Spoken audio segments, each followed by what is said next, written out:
Our guest today is Christine Forner. Christine Forner has over 35 years of experience working with people coping with trauma, post-traumatic stress, traumatic dissociation, developmental trauma, and dissociative disorders. She has specialized training in EMDR, ego state therapy, meditation, and mindfulness, and is a certified sensory motor psychotherapist.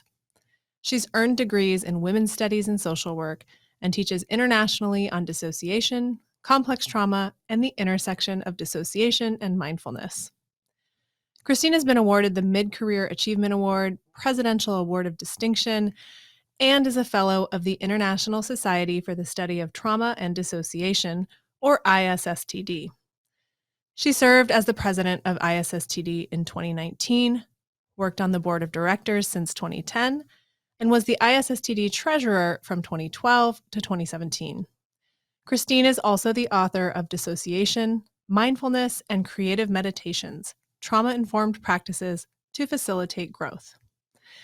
Christine, like Chris, who was on episode 2 of this podcast, is a magical unicorn.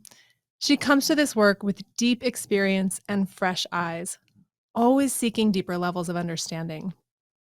She and I connected at a conference about 15 years ago and became fast friends, and I'm very happy to share her with you today. Let's welcome Christine to the show. Hello, and welcome to the How We Can Heal podcast. My name is Lisa Danylchuk, and I created this podcast to share deep conversations that encourage us to move through life's toughest circumstances. Let's get talking about how we can heal.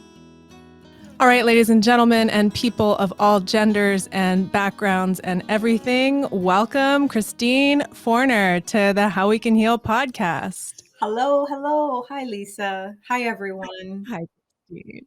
I'm so happy to have you here. It makes me want to do this again. Very suiting and appropriate. Here she is. Yay. Hey. So I know Christine very well. We have known each other for a very long time. We've worked together, laughed together, presented together. And I really want to just share I want to share some of your early work today. Okay. I want to share a little bit of the foundations around mindfulness and dissociation, because I still work with a lot of folks who are learning about dissociation, still feel a little bit confused by it. Mm-hmm. Or who are working in yoga environments and want to be able to offer resources when they're not sure if someone's dissociating or they're not sure if they're doing something that's helpful or harmful. So before we get into all that, let's just talk a little bit about you. How did you get into trauma work? Well, I think I've been doing trauma work in one form or another since I was about 16 years old. I started... I went into beauty culture, which is like hairdressing school. And my dad, this was like way back in grade 10. And my dad was like, "You're never going to make any money. You're never going to make any money doing that." So I was like, what else can I do? And I really liked working. I really liked people. I thought that I really wanted to help people. I clearly remember having that feeling even way back when I was 15 or 16 years old. I clearly remember being in high school and thinking that I really wanted to help people, but I didn't have anything more specific than that. So I started to sort of test the waters, and I started volunteering at this place called the Distress Center, and there was this small area called the Teen Line.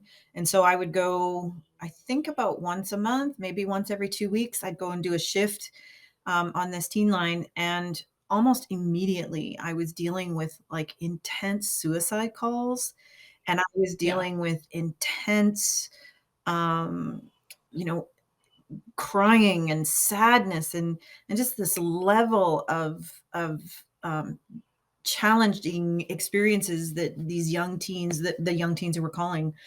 And the other thing that it really struck me is how centered is probably the best word, because I didn't really become calm, but I became centered and focused whenever I was with someone who was in distress. And I remember many years later, because I ended up being a supervisor. I remember many years later running into somebody I supervised when I was 17 or 18 years old. They're now a clinical psychologist. And they said how weird it was that all of this chaos was going on and I was centered. And so I've always sort of been centered. And then I went and got a diploma in social work because I have a learning disability and my grades weren't so great. So I had to do a 2-year college route instead of a 4-year bachelor route in social work. I'm really glad I did it. I knew very early on that I struggled academically, but I was very good personably. I was able to really, Mhm. I was comfortable with these situations. My first practicum, I really wanted to work with teens, and I had my choice of working as a sexual assault public educator with elementary, junior high, and high school, or I had a choice of working at this place called the Kirby Center, which is like with senior citizens. And I was like 19 years old. I didn't want to work with senior citizens. So I chose the sexual assault route. I didn't really want to work at a sexual assault center either. Um, but, very shortly in, there I was. I was learning about how prevalent it was, how common it was. I was learning about sexual assault at 19 years of age. Then I ended up getting a women's studies degree, graduating from that, still having difficulty getting into a bachelor's of social work degree. And we ended up moving outside of Calgary, and I got my first job at a domestic violence shelter. So, straight off the bat, I'm sort of in that front line and that direct crisis situation. And I never felt, I always got centered. I never was terribly confused. I was never terribly, I was never frightened about the job that I was doing. I always felt centered. I worked at the domestic violence shelter for about 2.5 years, had a child. And it was after having my son that I realized that I really didn't want to be working at a domestic violence shelter. So I started going around and asking for jobs that I really had no business asking for. But I did run into a place where I bugged them enough and told them that I bet you I'm really good at this. And it was a place that specialized in treating women. It was a feminist based organization that really believed that good therapy, should be available to everybody, and price shouldn't be getting in the way. So we had a lower fee. We had no time limit, so I could see people for a long time, and it was just for women. So it was the perfect spot for very traumatized people to go get some counseling, and they were mentoring me. I ended up actually mentoring and self-teaching myself an awful lot. And this is like 1998. And my very first client was an extremely traumatized person. My second client was an extremely traumatized person. They both had DID right from Mm. the get-go. So my therapeutic chops were like from the very beginning with very, very, very traumatized people. And I think in hindsight, knowing what I know and knowing that I've been in this business for 30 some odd years, 35 years, I think, 34, 5, 35 years, um, I'm really actually glad that I was in that of a time and of a generation where the clients taught me how to be a therapist much more than going to school and getting indoctrinated into what certain people believed didn't happen or did happen. And I I am very grateful that I sort of conned my way into getting my first job. I don't know that you I conned. don't Maybe think you so. advocated for I yourself. charmed my way into it is probably a much better job. Maybe people could see your I think skills. that they could, because like when they asked me what I was gonna do, I sort of said I was eclectic, but I did say that I was very good at it and I was always centered. And even from that very first session, I was centered. There's just something about being in a room with a really frightened human being that evokes this grounding, centering reaction inside of me that has been there from the very beginning and it's still here today. So, yeah, I, Mm. I think it's possible that that centering was seen. And we did align on very, very, very, like a lot of different things, and it was an excellent fit. And I worked there for 13 years. I got a lot of my fundamental experiences as a therapist in that organization. I ended up going back to school and getting a second bachelor's in social work. I went back to school and got my master's. And it was during my master's, it was actually like 2005. My personal life was unraveling quite badly. And my mom said, "You got to go take this class." It was the strangest, oddest class that I've ever taken and probably ever will take, but I'm really grateful that's where I started. It was a class learning how, it was called a spiritual intensive, and it was teaching us how to tap in to be a psychic. And Mm. what she did at these classes is she started you straight off on meditating. They were very, like, it's not very a mindfulness kind of base of type of meditating. It's a very sort of booga booga out there meditating. But it started to change me, and I started sleeping, and I started um, feeling myself in a different way. I started to experience myself in a different way, and I could feel changes inside of myself the more I was taught how to listen to my intuition, is kind of basically what this class did. So I want to back up for a second because you mentioned that you had those early clients who had a lot of trauma, who taught you, who had dissociative symptoms too. Where did you learn about dissociation? Was it from those It clients? was from the clients, but also one of my supervisors, she also worked with multiplicity, and she Okay. handed me Colin Ross's textbooks from the late '80s or mid '80s, and I read it from cover to cover. It's probably one of the few textbooks that I've actually read from cover to cover, and it was fascinating to me. I've been hooked ever since. Yeah. Mhm. Yeah. So you saw it in the clients, you had a supervisor who also understood it, and you were able to get access to some pretty solid Yeah, reading early yeah, on. yeah. Awesome. And then when did you start practicing mindfulness with clients? So I started realizing that I was getting some benefit from the type of meditation that I was learning, so I started introducing it to my clients. And it wasn't until, so this is like 2005. It probably wasn't until 2007, 8 that I started putting the pieces together. That, well, it was actually 2006 when we were both at that conference that we didn't know we were both at the conference at. It was psychotherapeutic meditation put on by Harvard back in 2006. Oh, right, And yeah, the mindfulness it, conference in Worcester or something? It was somewhere in it Massachusetts. was in Boston. It In was Boston. I Boston, was okay, staying in a right. hotel, and just down the road was a castle. Because I remember this trip Nice. very, it was the first time I ever went anywhere by myself. So it was very exciting. But it was in that conference that I started realizing the type of mindfulness or the type of meditation I was doing was not the type of meditation that was being talked about at this conference. So a curiosity got evoked in me, like, what was I doing? What are they doing? And how does this work? And by this time, I also started becoming very interested in the neurobiology of trauma, the neurobiology of dissociation. And I started becoming very curious by the neurobiology of mindfulness. And so this is 2005, 6. I went back and got my master's. And as I was writing my thesis for my master's, that's when I really started diving into the research and looking at the similarities and the differences between what the brain and body, and we have to include the body because it's not just the brain, what the brain and body does when it's in a mindful state versus what the brain and body does when it's in a dissociative state.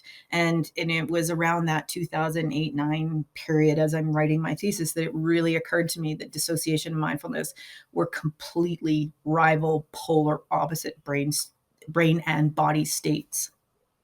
Yes, and I've heard you say that a number of times now, and I know you've written about this, so break it down for us. How would you describe dissociation and mindfulness as rival brain activities? So um, I think the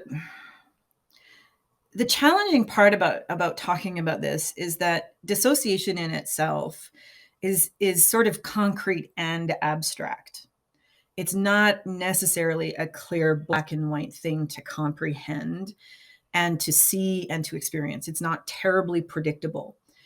And the same thing is sort of with mindfulness. Mindfulness is also this abstract, state of being that, in many ways, at the beginning, it's kind of similar to dissociation. They're both, when somebody starts to go into a mindful state, they will feel a little altered. They will feel a little different as everything starts to change. And when people dissociate, they're going to feel a little altered and feel a little different. Now, what do we mean by altered? Right. What do we mean by different? Typically, when somebody's dissociating, the body has quickly assessed in absolute speedy milliseconds, um, is being present, is feeling my feelings, is knowing my environment, is being socially connected, going to save me or kill me. And the body in these milliseconds will decide, is movement the thing that I need to save me?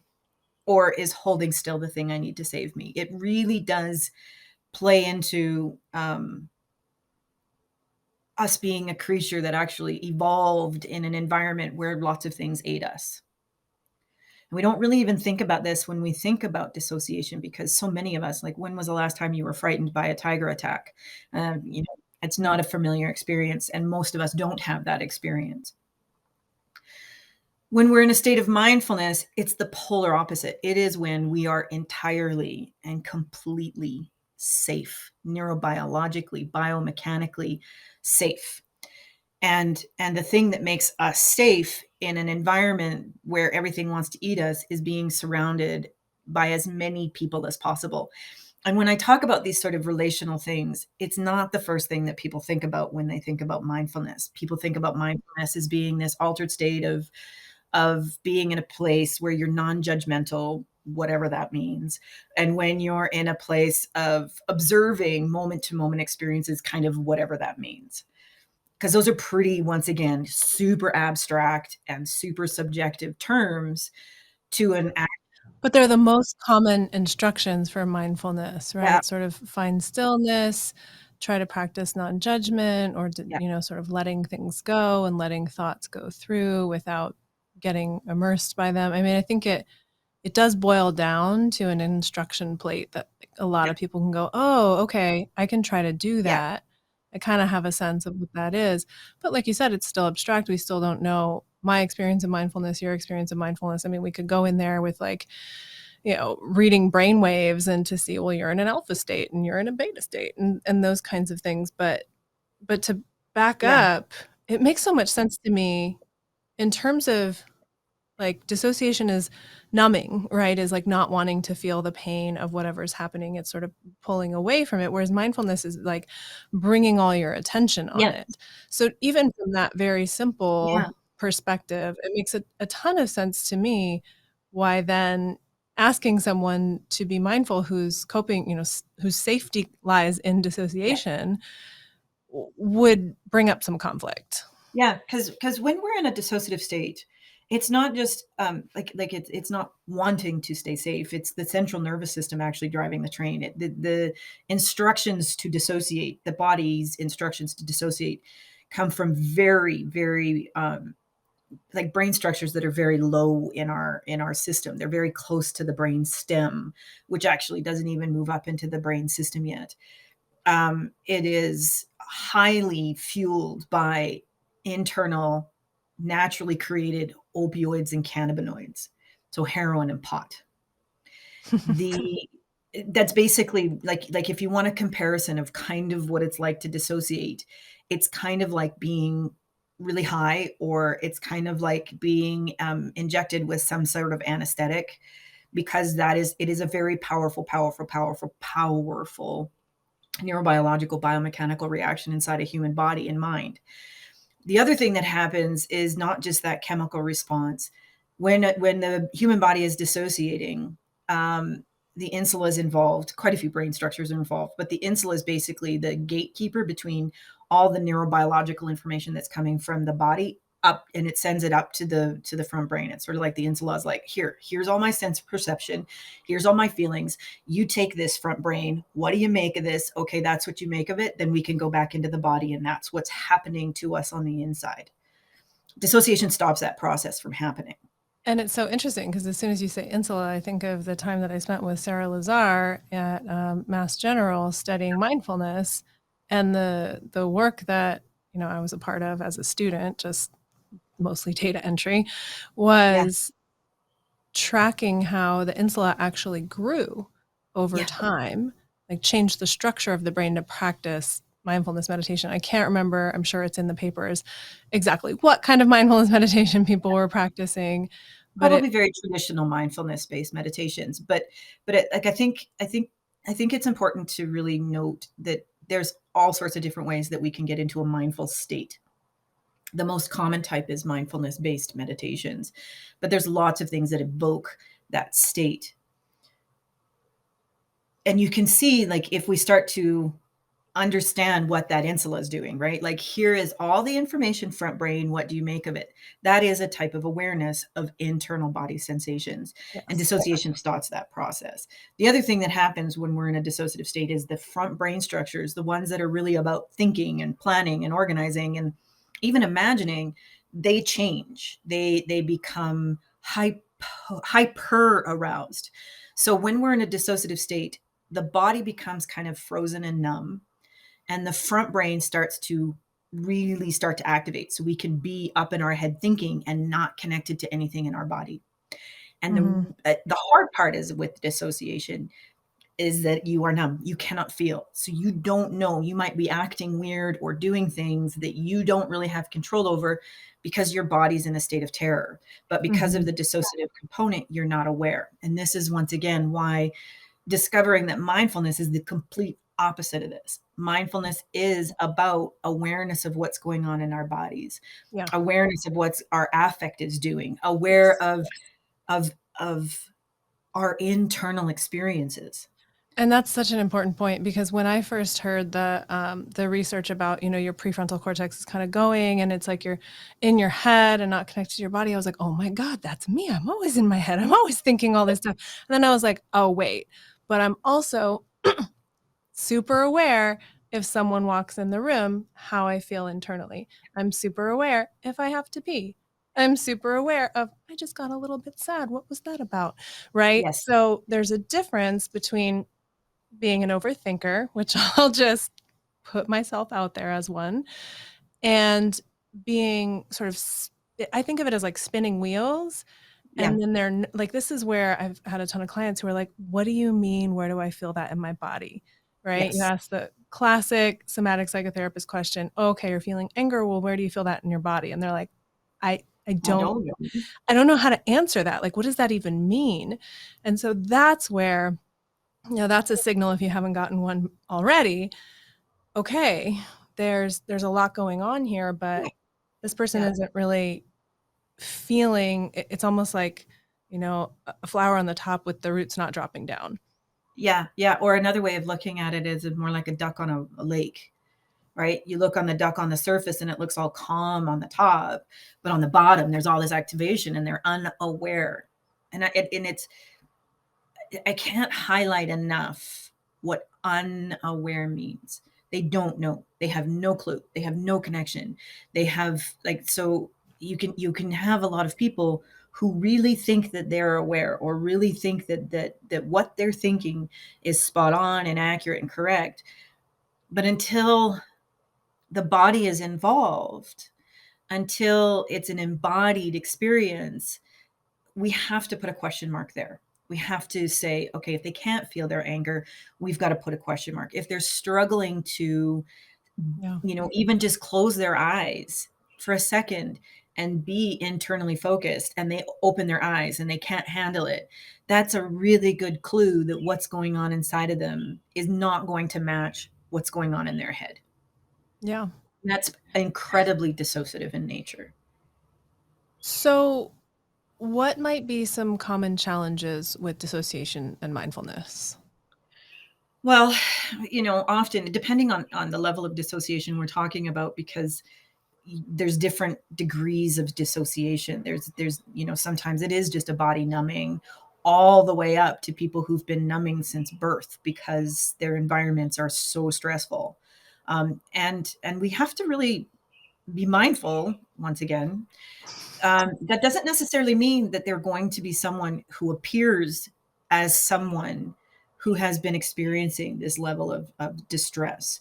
There's a lot of high functioning people out there with a lot of traumatic childhoods. Yes. So we can't really make assumptions, but the more dissociative somebody is, the more they have to utilize, or the more they utilize dissociation as a way of getting through the world or getting through their day or getting through whatever, the more mindfulness is kind of like, I know this is a graphic description, but it's pretty accurate of what it's like. It can be like waking up in the middle of open heart surgery. Oof. Yeah. And I think as clinicians, when we ask someone to be mindful, um, that's always in the back of my head. Like Mm. I'm always asking questions to sort of assess how connected is this person to their body? How dissociative is this person? And I won't dive into mindfulness from the get go because mindfulness is incredibly powerful. It Yes. is as a powerful in the opposite direction as dissociation. It's like dissociation is sort of one end of the spectrum. There's a couple other, I think, ways of being that are a little bit further on that spectrum. And mindfulness is the opposite. Mindfulness is where we are fully aware of our bodies. We are comfortable in our emotion. We can regulate our affect. So even if we have a sad affect or a scared affect or a grieving affect or a broken heart affect, we can stay sane and relatively present and work through that emotion. That's mindfulness is in charge of those things. I'm thinking And of so many things as you're talking. Go ahead. You had one more thought? no, you go. I was just going to say, first thing I was thinking of is when I was working in a clinic with commercial sexual exploitation. So they were all young women at the time in the program, and we wanted to bring yoga in, right? And we're like, oh, these people who've experienced really significant trauma. Where should we start? And we decided to start, and it was at this place that was called the Spa, the Safe Place Alternative. Uh, and so we decided to start with manicures, like Yeah, because you're, definitely they might have had experiences related to trauma that relate to their hands, but there's also a sense of distance from your yeah, central organs. It's a lot easier to sort of relate between your hands, how close you want to get, how far. yeah, So we started with just like lotion and nail polish and like yeah. options of, and it was, coming from a place of self-care, but it was, I remember talking to another clinician that was like, like, how is that It's yoga? brilliant. And why wouldn't you just have them do a meditation? It's like, we'll maybe get there, but we're just gonna see how this goes first. We're just gonna try something that, like, they a lot of them would get their nails done anyway, so it wasn't like a new concept. We're just gonna start here and maybe bring a little different perspective to it, see how it goes, and then How we'll go from there. wonderfully intuitive of you all. Oh, like, months later, we had yoga happening, but it was like we did Yeah, this very gradual, "All yeah, right," and letting it be casual, letting it be opt in, opt out, processing, and then slowly over time, we had an ongoing yoga class, but I think it just great. framed it and, like, gave a little stepping stone Yeah. titration, lots of Even if you options. think about it like dials, right? Yeah, So when you've experienced a fair or even a lot of trauma, depending on what I mean by trauma is I mean central nervous system trauma. yeah, When the central nervous system is beyond its capacity, when it is um, needing something and that need isn't being met, the human body will experience all of our needs if they're not being met eventually as very painful things. Just like the need to eat, the need to sleep, the need to pee, the need to drink. When our needs aren't met, that need is communicated through pain. And dissociation, underneath dissociation is excruciating pain. Underneath dissociation is experiences that are nearly like so unfathomably brutal, especially with people who experience a lot of dissociation or people who dissociate a lot. But any type of dissociation is a anesthetic. We have to remember that it is there to avoid pain. So even if you're dissociating a little bit, what's underneath that is pain. And it's pain that the body has deemed to be too much or too chronic, and it's not getting met, and it has to turn it off. And it probably does this for several reasons. One of the main reasons is probably to attempt to stay attached to anybody and everybody that we can, even though what's underneath is a great big bunch of pain. So we have to remember that when a body's experiencing this kind of chronic stress, healing is incredibly counterintuitive. A body that's in that level of distress, or if it's always been in that level of distress, it doesn't understand the land of mindfulness. yeah. It doesn't know that it exists. It doesn't know that there is something there inside our neurobiology designed to catch all of this stuff, so to speak. But the thing about mindfulness is that no matter how much you practice it or no matter how much you get good at it, it's still a really relational thing. Yes. And that is something I would love for us to talk about now. What Okay. role does relationship play in mindfulness in your brain today? In my brain, okay, this is Christine going out on her, going out I on a love limb. it. That's why you're And here. Hold on. I have, this is the first time I'm saying this out loud and in public. I am like 99% certain, and I've been studying this for, what is it, 17 years now. I've been looking at this for 17 years now. I'm pretty sure that the mindful brain is the brain of the Homo sapien birthing adult. So slow that down. The mindful brain is the brain of the Homo sapien birthing adult. The Yes, birthing mother, birthing father. Okay, so So I think that mindful brain is mindfulness the parenting brain. is the parent brain for humans. Okay. And I think it evolved to assist with um, what we need as a species to fully develop. And what do we need as a species to fully develop? We need to have that mindful brain working. And Well, the what only I way, think is we need care, right? And in order to yes, get care, we need some brain that's watching if we're in pain and if we're showing those signals that we're yes, hungry or we're tired or we're this or we're that or we're thirsty or we yes, need our diaper changed or whatever. Like, right? Because and we're so that, nonverbal, yeah, right? We're so nonverbal, so non-communicative, and our needs are so great for such a long period of time. yeah. Like we do not compare to any other animal on this planet by even close. I think like elephants might be one of the longest birth to maturity lifespans. So I think it's 4 years before an adult or like an elephant becomes a full adult. For us, it's 25 years. That's a quarter of a century that it takes a human to fully develop. It's a And we long know time. it's a long time. And seriously, for like at least 15 to 17 of those years, there's active parenting going on. Yes. Like not just, yeah, we're living in the same herd, here's some shared wheat or whatever. Parents are still meeting so many relational needs and physiological needs and biological needs and developmental needs of their offspring for over like 2 decades. Yeah. The other thing that makes me think that mindfulness is part of human care is because the mindful brain does not grow all that well when we are frightened.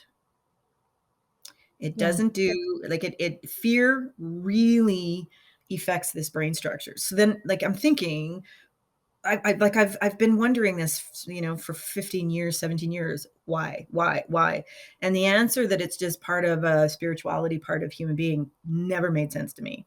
Especially when I started reading Dan Siegel's stuff about how the brain structures that are activated and engaged when we are securely attached are the same brain structures that we are using when we develop mindfulness, the practice in the state of mindfulness. So when I heard that, I was like, bing, that's starting Yes. to make sense to me. Yeah. Because then it starts to make sense how mindfulness and dissociation are rival brain activities. And then I still, I don't know how many years I've been doing this. I still will wake up in the middle of the night and go, oh my gosh, that makes this so much sense. Like the fact that when I'm working with somebody who has more of a PTSD injury, so that's sort of an adult onset scare that won't really get out of the body or can't work itself through, they're not experiencing intense pain. They are experiencing intense fear. Yeah. But when somebody's working through relational injuries that happen from other people's harm or other people's neglect, it is the most painful thing a human being can experience. So once again, I'm like, people injury hurts. Car injuries or tsunami injuries or, even forest fire injuries. They are frightening, they are disruptive, but they don't really cause the same sort of pain. And so it just, And the yeah, response that people have to those things is usually a big part of the healing process. So when right, there's right, something that right.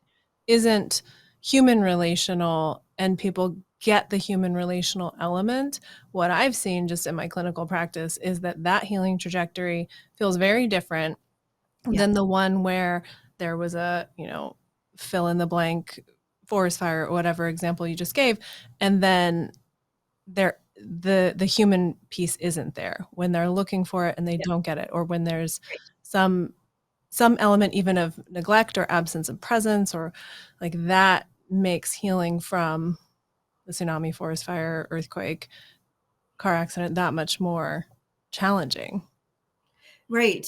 Like, the other thing that also makes, like, when we're sort of talking about sort of the different types, when somebody does have sort of a PTSD injury or an active defense injury, so an injury that, there's still hope in the body, there's still movement that wants to happen, either away from danger, but mostly towards safety of other people. Mhm. But if they move, they'll often get almost immediate relief. If they do something, they almost get immediately relief. That's not the same for people with dissociative disorders. With dissociative disorders, the body is telling it to freeze, to hold still, to play dead. And movement makes it very frightening, but it's also much more delicate relational attachment work. So all of these things, almost weekly, monthly, I'm getting these more and more evidence that mindfulness is really about how human beings raise their young. And I think mindfulness in many ways is humans' defense mechanism. And all the things that go in mindfulness, the attachment piece, the attunement piece, the regulation piece, the empathy piece, the internal awareness piece, the capacity. When somebody's mindful, they can feel other people. And when you're mindful, you can feel felt by other people. There's a calming piece that not just makes us feel better, like you said, it actually changes both structure and function.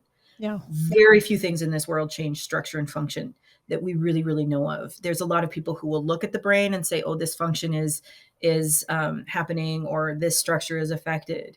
But all of those people who have structure affected are also very frightened and also experiencing often a lot of social rejection or dejection. So one thing that makes a lot of sense to me here is the frightening aspect and our brain responding to that versus the attunement and the safety that comes with the attunement and connection to other people, Yeah. right? So it's like the attunement to be able to say, oh, I am hungry, or to be able to take care of my own Mhm. needs is very much connected to the experience of having someone else, whether it's a parent or a therapist, be able to connect with that. So there's this element of personal internal awareness, mindfulness. There's the shared effects of that, Yeah. I can be more aware of myself, I can be more aware of you. Yeah. And then within that is this land of what we've started calling securefulness, Securefulness. right? Where it's like, because there's so much attachment stuff in here, and I don't even know if we have enough time today to quite like spell all of that out. But I Yes. think secure attachment people are getting a little more of a sense of what that means. But it's basically describing this, like people use the word good enough parent a lot, like this parental role where there's someone there checking in, right? Yes. Like, what do you need? And it's What do you need? it's so much more than just the good enough parent, right? I think it was Ed Tronick that came up and said that if attunement happens 30%, we're fine. I'm not sure that that's actually true. I actually think that when everything, the more human we became, the more vulnerable we became to the elements, the more vulnerable we became to the world, the more vulnerable we became to predation. We have no natural defenses. We don't have speed. We don't have muscles. We don't have great eyesight. We don't have good smelling. We don't have good hearing. We have no claws, no teeth. We don't have ink. We don't have ink to spray or camouflage or anything. We got nothing. It'd be kind of But nice. we I wish I had some do ink have to spray. mindfulness. But we do have mindfulness. And what Well, mindfulness does connects humans yes. in this way that I think we're just on the precipice of comprehending. So I how think this would is a science. Yeah. this is a what? This is brand new. These the notion of how connected we are as a species is 10, 15 years old in all of human history. So it is a very brand new notion. And even in the mindful world, the notion that it's part of our attachment system much more than it's part of a spiritual system is not a very popular idea or a well-known idea. Right. You can get bits and pieces of that information, but the more you look at it from understanding dissociation and comparing it to attachment, when somebody's in a mindful state and connected to another person, when they're both using attachment and mindfulness, there's some powerful, powerful things going on that is mostly like, I think pretty nonverbal or unconscious to Yeah. people, but our central nervous systems are talking to each other all the time. Yep. Whether we're aware of it or not. Mindfulness helps us become aware of it. And this is really important when you've got a being that can't even really describe anything for 3 years of life. It's actually probably closer to like 15 years of life. But it's this mindfulness gives anybody who uses it, the capacity to be able to feel very close and sometimes spot on to what other people are feeling inside of us. Yeah. So I have feelings. A lot of people will say, well, like, I'm an empath. I can feel other people's feelings. And I have to put a question to that. Are you an empath, or are you having feelings? Like, is that real empathy, or are you detecting other people's from a hypervigilant state? Because people who are truly empathetic are not bothered. They're aware of other people's feelings, and they might have to do some work to calm themselves down, but they're not disturbed or triggered by other people's feelings because their own body can regulate everything inside of them, all of their emotions, as well as regulating other people's emotions. And I think this is something that people who've been doing long-term trauma work kind of intuitively get. Mm-hmm. Because we're sitting in a room hour after hour after hour with the most sensitive and the most upset and the most freaked out and the most frightened central nervous systems that probably many people don't even, they're not even aware that they're being affected by that person who's so scared, or even people who are really scary. Mindfulness helps us go, I'm detecting a feeling. It's not my feeling. It must be this feeling. So let me ask a few more attunement questions to figure out, am I close? Am I detecting what I think I'm detecting? And that attunement brings in this level of connection that you're never going to get from thought to thought, thinking to thinking, question to question. Yes. So how would you define securefulness? I think, so we came up with this word, securefulness, about a year and a half ago.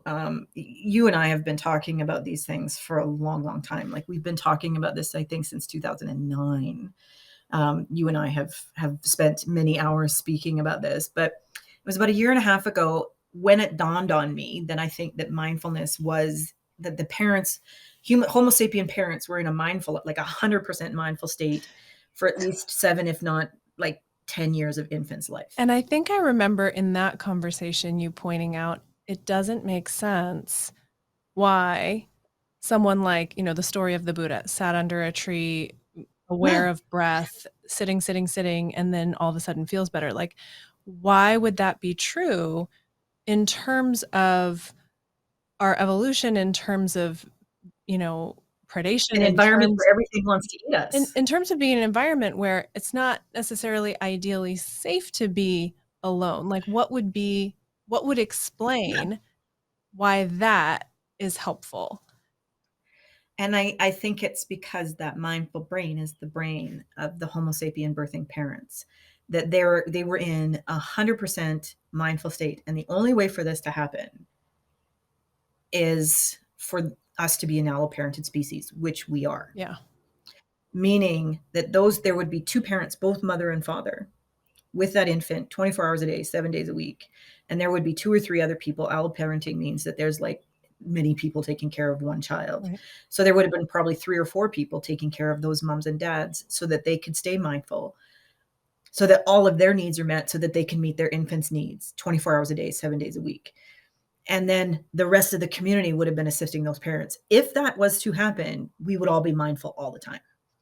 because those are the conditions that create mindfulness. And it just goes to, I mean, I talk to a lot of people who are parenting right now and struggle with it because of the way that, many societies and definitely American culture around me is set up where, it's a usually one or two parent household and maybe some family lives sort of nearby, but it's not like there's a group of, hey, I'm going to walk into the other room. You got this, right? There isn't that Yeah. level, that I secondary think we level once of support. we have to be really like I'm very mindful once again. I am very concerned. I'm very cautious to not shame. It's very hard in this day and age. It's very hard in this world to raise infants the way we are neurobiologically supposed to be raised. We are a hardy creature. We are a fairly resilient creature. But like I think in understanding the world of dissociation and understanding the world of mindfulness, I know for a fact we're not supposed to be here. We're not supposed to be like this. We're not supposed to be incredibly independent. We are extraordinarily dependent. What is the thing that most of us crave like all the time? We really want people to understand us. We really want to be heard.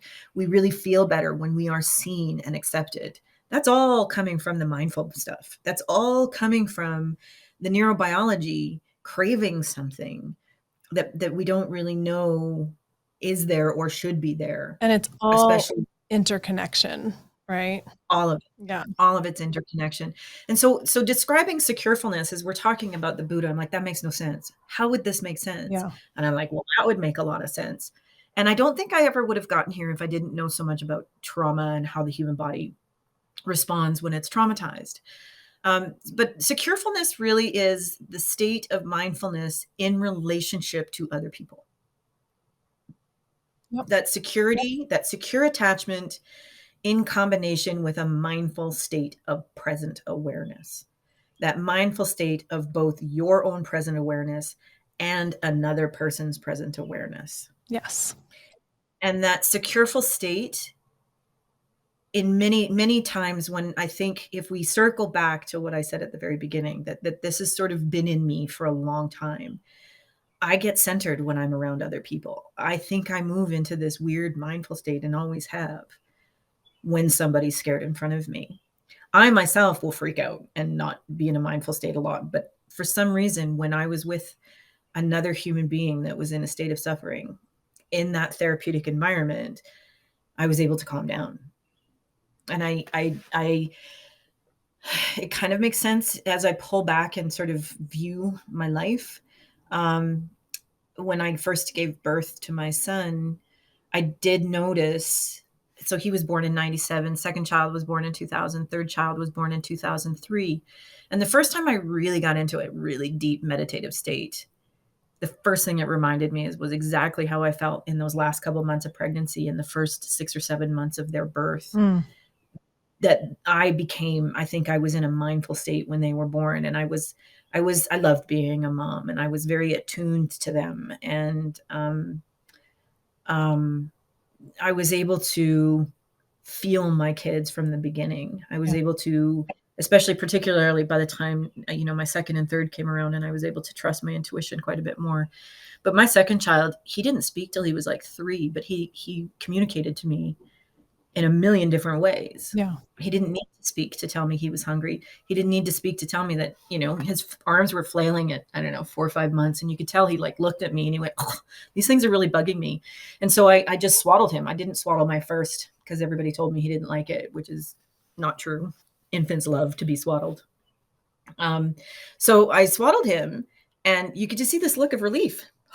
Thank you. So there was, and that to me was my mindfulness. And I think I was just born with a big ventral medial prefrontal cortex. I don't know why. I feel like you need a t-shirt that says that. I don't know. I was just born with this ventral medial prefrontal cortex. What can I say? Which is the brain structure, the main brain structure that's responsible for mindfulness is the ventral medial prefrontal cortex. It's highly relational. It's very empathically attuned, and it's right behind your third eye center. Yeah. Down that procerus muscle. Procerus. Procerus, tomato. Tomato, Canada. Yeah. And now that I kind of know, I know this, I actually intentionally use this with every client that I work with, and works like a charm. And we've written about this in a few places. I'll link the Yep. articles in the show notes, or I'll link the article, and then I think the other is the book chapter that just came out. Yeah, I have a book right here if you Oh want me to yeah, show. can you show it or read the Yeah. title? Because it just came out like a few weeks ago, so I don't even have a copy of it personally. It is called Perspectives of Dissociative Identity Disorder, Ethical, Historical, and Cultural Issues, edited by Emily Christensen, PhD. Perspectives of Dissociative Identity Disorder? Perspective of Dissociative Identity Response. Thank you. And ours is chapter...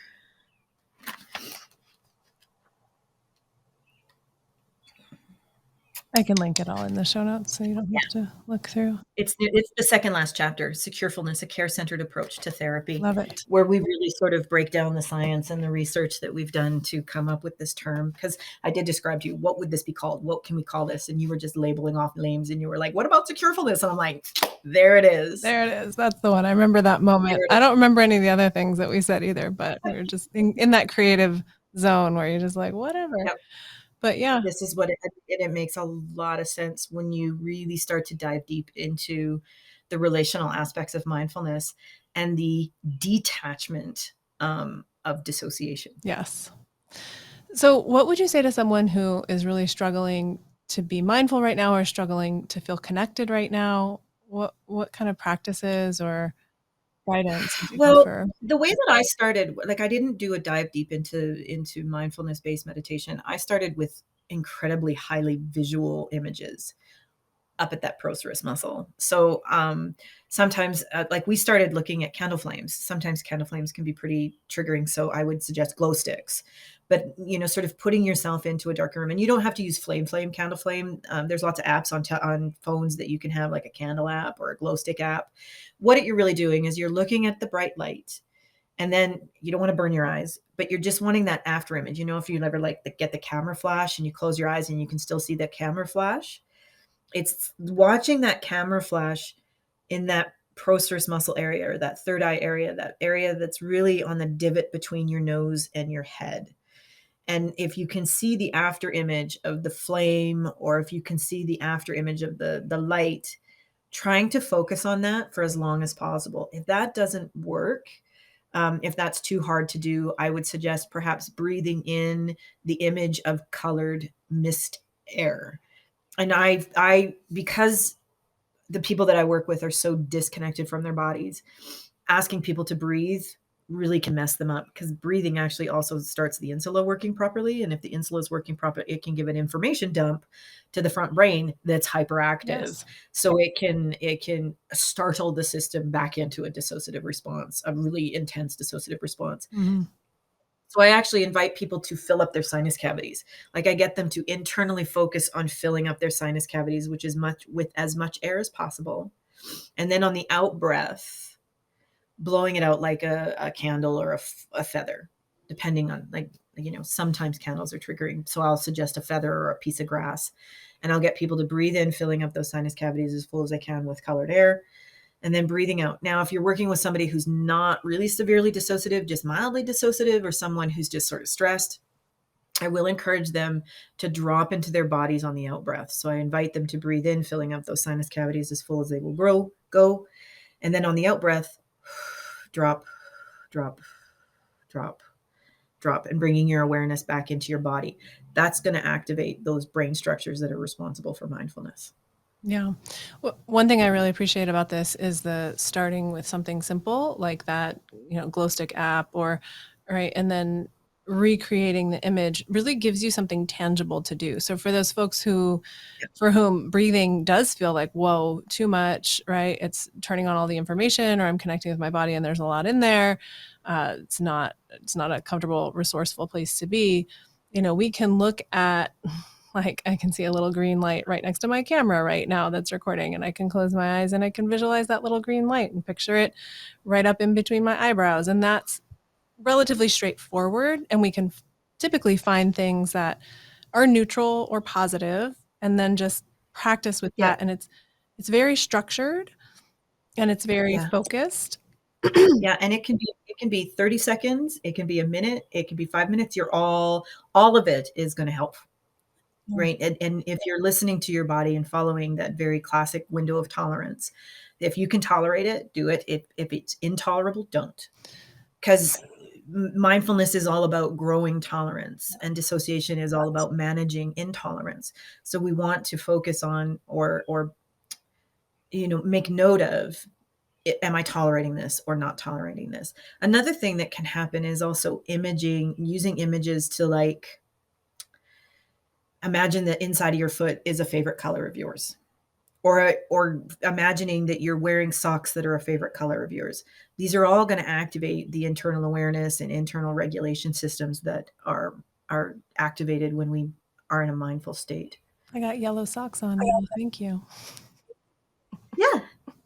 And you can even go up to like some really wild images, like the meditations that I used to do. She had us like flying all over the universe and going to strange planets and exploring what the surface of the planet felt like. And other times we'd go down into the ocean and walk around in the ocean. The way I learned how to meditate was highly imaginative.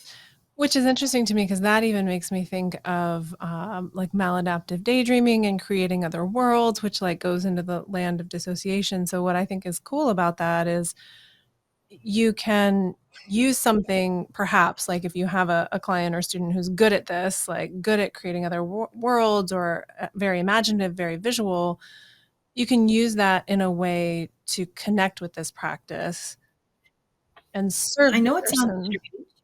Yeah, I know it sounds strange, but this is one of the things that I discovered in my tiny little study during my master's thesis, was that people who saw the images that I walked them through over an 8-week period, people who saw the images in that front part of the brain showed improvement. People who saw the images in the back parts of their brain or the top parts of their brain did not. Interesting. So you could see that I think some people were actually using that ventral medial prefrontal cortex area and the default mode and all the other ones that are connected to it versus normal thinking or daydreaming. So like it really is paying attention to where you're seeing the images. I think in my tiny little study, I think I studied 6 people. So it's not like I had an N number of 10,000, but it was a small little sample size of people. And they all had DID. They all had very severe DID. And the individuals who saw the images up front did show a difference in their stress and regulation abilities versus the people who saw the images in different parts of their head. So I know we're talking about a lot of potentially complex things, and so we'll leave some of those resource links, the things that we've written together. Where can people find you? Where can they read what you've written? It's pretty. If you Google Christine Dissociation and Mindfulness, I'm the only person who's going to show up. Nice. um, so you can find my information. There's lots. If you Google Christine Forner, there's lots of podcasts I've talked about this with. I have written a book. It came out in 2017, Dissociation, Mindfulness, and Creative Meditations, Trauma-Informed Practices to Facilitate Growth is the name of it. It was published by Routledge. So it's available either through Routledge or through Google. I think it's typically less expensive on Routledge than it is on Amazon. So, I would go Routledge route. I'm available at info@associatedcounseling.ca if you have any questions. I've been known to give people I made meditations for the study and handed those. I made a series of 5 or 6 different small little meditations that went from very small meditations to large. I'd probably, if time serving, I'd probably re-record it, but Yeah. it's good enough. There's some things there's lots of things I've learned since then, but I send a Google link to it. What else? Yeah, and maybe we can set up like a specific page for that too, so you don't get inundated with too much email. Like very generous of you, very generous of you. I know you're super busy too. And then just Yeah. one more question before we wrap up for today, and I feel like we could talk forever because we do and we will, and I'm sure you'll be back on for another conversation. But I'm just curious, what's giving you hope right now? What is giving me hope right now? In all honesty, this will very, very wonderfully lead into part 2. I think I've discovered the origin of misogyny. That is giving you hope right now. That is giving you fuel and fire and passion. It Yes. really is. I've written a fiction about it that I'm trying to get published, and I'm starting to work on the nonfiction. I'm going to try and get that published too. I really want it to be like The Body Keeps the Score.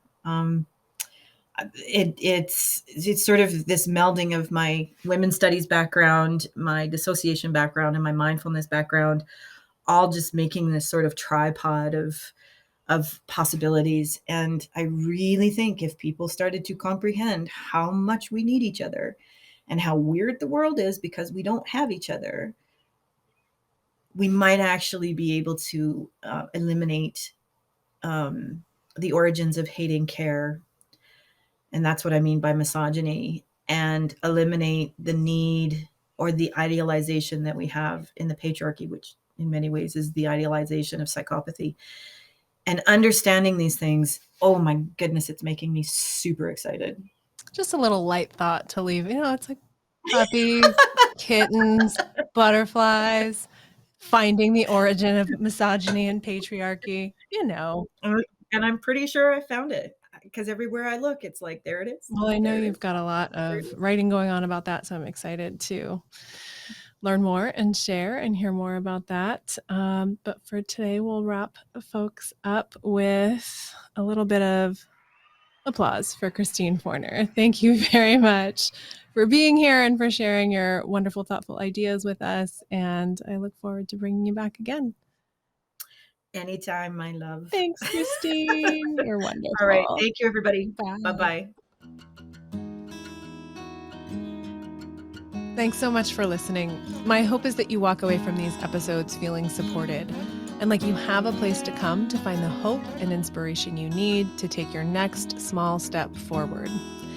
I do want to make sure it's clear that this podcast isn't offering any prescriptions. It's not advice or any kind of diagnosis. Your decisions are in your hands, and we encourage you to consult with any relevant healthcare professionals you may need to support you through your unique path of healing. For more information and resources, please visit my website, howwecanheal.com. There, you'll find tons of helpful resources and the full transcript of each show. You can also click the podcast menu to submit requests for upcoming topics and guests. Before we wrap, I want to send thanks to our guests today, to Christine O'Donnell and Celine Baumgartner of Bright-Sided Podcasting, and to everyone who helped support this podcast, directly and indirectly.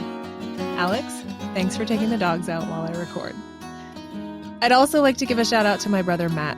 He passed away in 2002. He wrote this music and recorded it, and it makes my heart so happy to share it with you now.